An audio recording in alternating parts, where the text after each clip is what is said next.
Mr.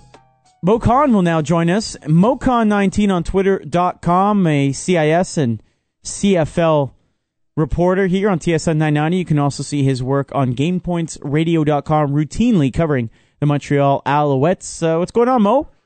I remember in SummerSlam 1990, best 2 out of 3 pinfalls, Demolition and the Hart Foundation, and the Foundation winning that in Game 3 or Match 3 of that match.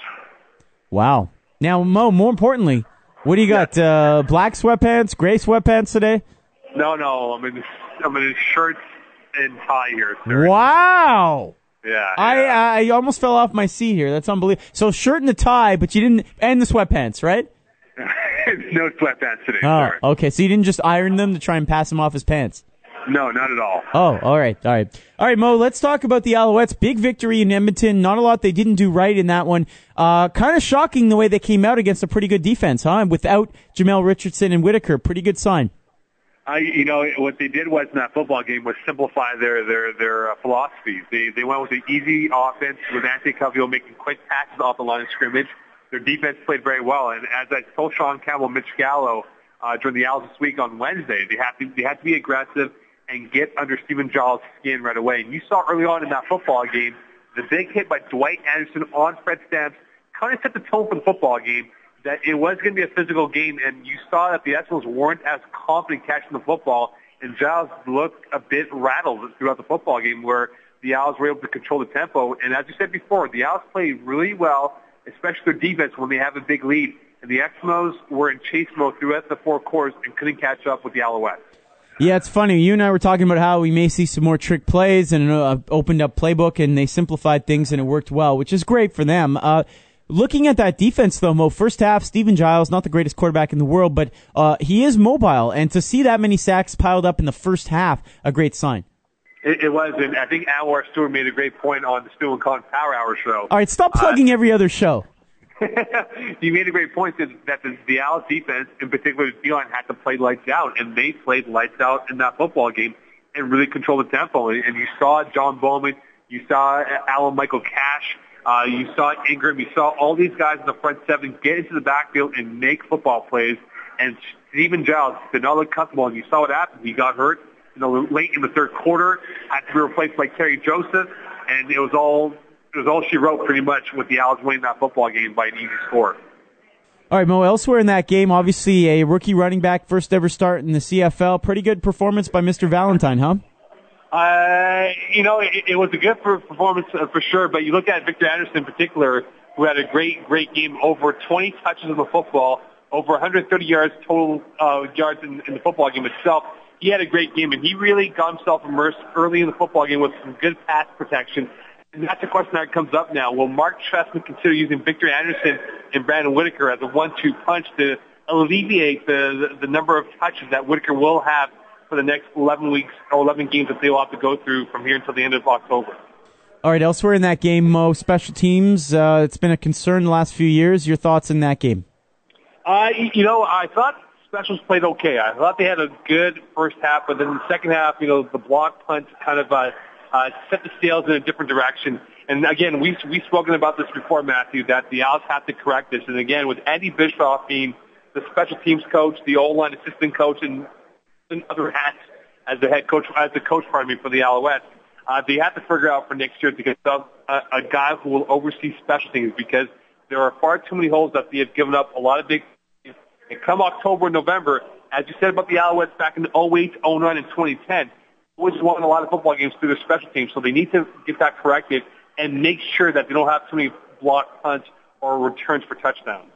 Moe Khan joining us here on TSN 990, Moe Khan 19 on Twitter.com. We're talking about the Alouettes' big victory. Mo, does this now put them in the driver's seat again, as we've been accustomed to in recent years in that Eastern Division? We still have the Argonauts at 4-3 as well, but that big game coming up against Hamilton, they have that home field advantage. They win that game. They're 2 games clear of Hamilton, which would be a big, big relief for them, make it maybe a 2-dog race with the Argos. How confident are you now in this Alouettes team moving forward? You look at it right now, at 4-3, they're above 500. Remember, they do hold the tiebreaker over the Bombers, essentially a 4-game lead because they beat them twice and they're 2 games up on the Bombers. right now the Ticats are behind them, which is good news for them.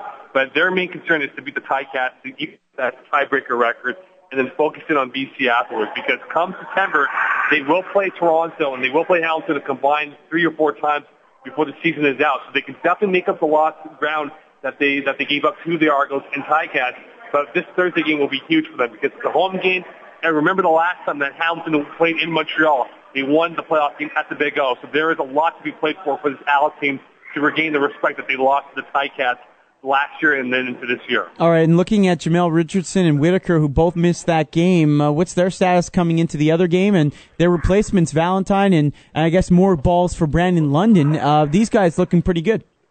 It is tough to say right now. I mean, they're going to have a short-thin practice week. They took the Red Eye back home to Montreal, got back in early Saturday morning to Montreal. So they started their work week today, by the way. They went through film review and whatnot.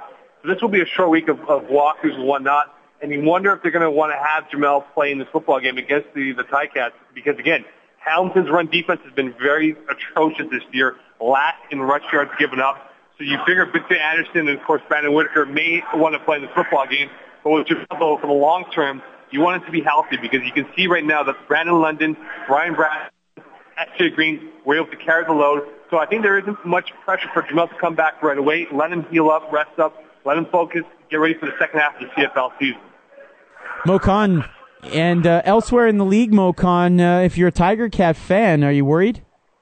I think you are on defense, and I think what has to happen is that their offense can score points when they want to, but unfortunately they've underachieved. I think this is a team, when they started off 0-2, some question like, did George Cortez lose the team?